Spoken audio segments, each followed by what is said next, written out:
తిరుమల లడ్డూ ప్రసాదం కల్తీ నెయ్యి వివాదంలో ఉన్నదాన్ని లేనట్టు లేనిది ఉన్నట్లుగా మాట్లాడుతున్న ప్రభుత్వ పెద్దలు కూటమి నాయకులు భక్తుల మనోభావాలు దెబ్బతీస్తున్నారని వైఎస్ఆర్సీపీ జిల్లా అధికార ప్రతినిధి నెల్లూరు శివప్రసాద్ చెప్పారు.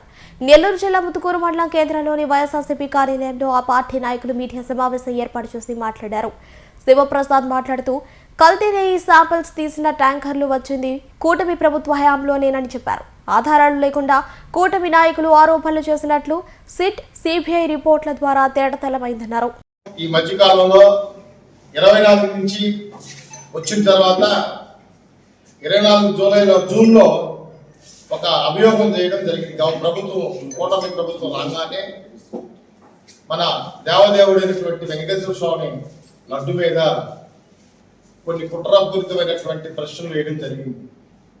వాటిల్లో జంతువులు కొవ్వు కలిసిందని ఆ నెయ్యిలో, అదేవిధంగా పామాయిల్, కొన్ని కెమికల్స్ కలిసి ఉన్నాయని చెప్పడం జరిగింది.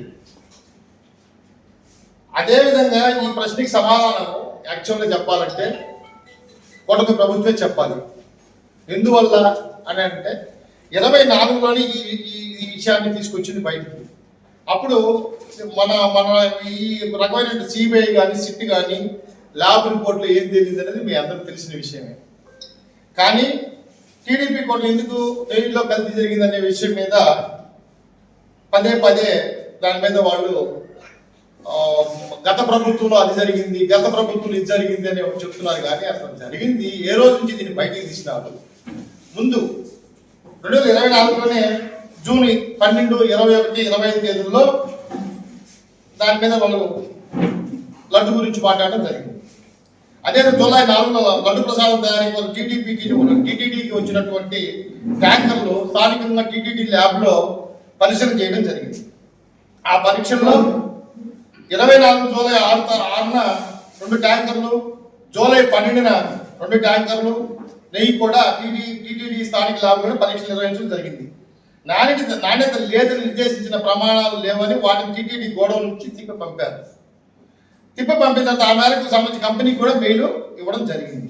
కానీ తిప్పి పంపిన ట్యాంకర్లు జూలై 27, 2024 తెల్లవారుజామున శ్రీ కాళహస్తిలోని రాఘవేంద్ర స్టోన్ ట్రస్ట్ వద్ద వైష్ణవి డైరీకి 2 కిలోమీటర్ల దూరంలో పార్క్ చేసి మళ్ళీ వాటిని తిరిగి టీటీడీ దొడ్డిదారిని పంపించడం జరిగింది. టీటీడీకి అంటే ఈ కేసు మూలమైనటువంటి కల్తీ జరిగిందని ఆరోపణలు ఉన్న నెయ్యి ట్యాంకర్లు వచ్చింది చంద్రబాబు హయాంలోనే. అదేవిధంగా టీటీడీ ల్యాబ్ పరీక్షలు ఫెయిల్ కావడంతో వాటిని తిప్పి పంపించింది చంద్రబాబు గారి హయాంలోనే. మళ్ళీ అదే ట్యాంకర్ తిరిగి దొడ్డిదారి టీటీడీలోకి వచ్చింది చంద్రబాబు హయాంలోనే. మరి కల్తీ ఆరోపణ సమాధానం చెప్పాల్సింది చంద్రబాబు గారే కదా, అది కూటమి ప్రభుత్వమే కదా. కాబట్టి ఈ కీలకమైన ప్రశ్నలకు ఎప్పుడైనా చంద్రబాబు సహా టీడీపీ కూటమిలోని వ్యక్తులు సమాధానం చెప్పారా? లేదు.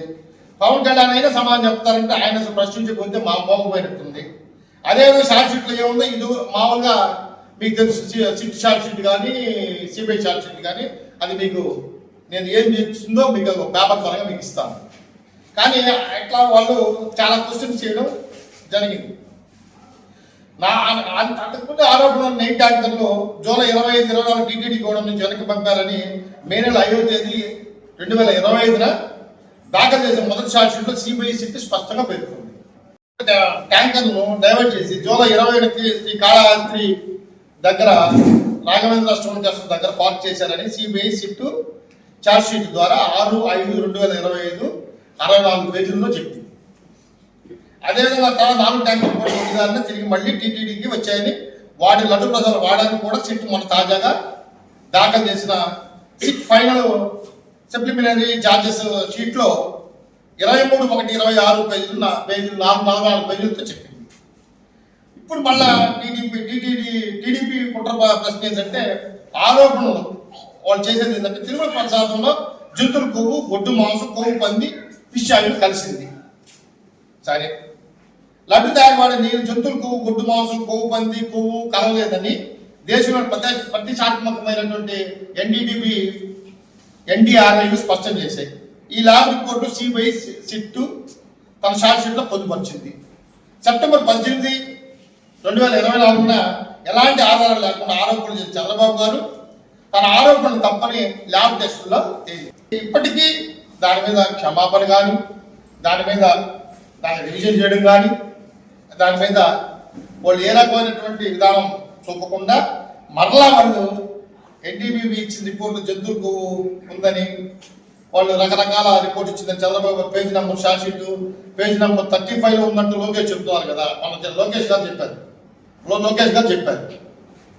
కానీ అదే 24 ఎన్డీబీబీ ఇచ్చిన రిపోర్ట్లో జంతువులు కొవ్వు, గొడ్డు మాంసము, కొవ్వు పంది, ఫిష్ ఆయిల్ ఉందంటూ కేసు నిర్ధారణ చేయలేదు. తాము ఈ తయారు చేసినటువంటి నివేదికలో కొన్ని పరిస్థితుల్లో తప్పు కావచ్చని ఆ డాక్యుమెంట్లు కోర్టులకు ఇతర న్యాయపరమైన అంశాలకు కూడా వాడకూడదని చాలా స్పష్టంగా చెప్పింది ఎన్డీబీ కోర్టు. నిజానిజాలు తేల్చాలంటూ సుప్రీంకోర్టు మాజీ టీటీడీ చైర్మన్ వైవి సుబ్బారెడ్డి గారు దాఖలు చేసినటువంటి పిటిషన్ 2024 అక్టోబర్లో విచారణ జరిపిన సుప్రీంకోర్టు కూడా ఇదే అంశాన్ని చంద్రబాబు తీరును తీవ్రంగా తప్పుపట్టింది.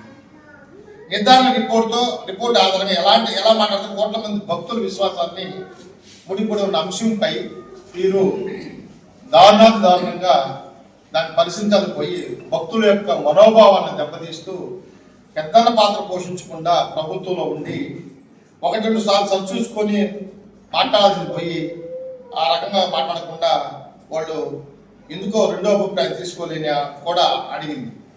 ఈ నేపథ్యంలో సిబిఐ సిట్టు ఆ 4 ట్యాక్స్ సంబంధించి శాంపిల్ మరోసారి గుజరాత్ ఆనందంలో ఉన్నటువంటి ఎన్డీబీపీకి దీంతో పాటు హర్యానా కర్నాల్లో ఉన్న ఎన్డీఆర్ఐకి ఈ రెండింటికి పంపించి ఆ 2 ల్యాబ్లు కూడా ఎలాంటి జంతు కొవ్వు, గుడ్డు మాంసం, కొవ్వు పంది మిగతా ఈ జీవో నంబర్లు షార్ట్ షీట్లు అన్ని మీకు ఇస్తాను.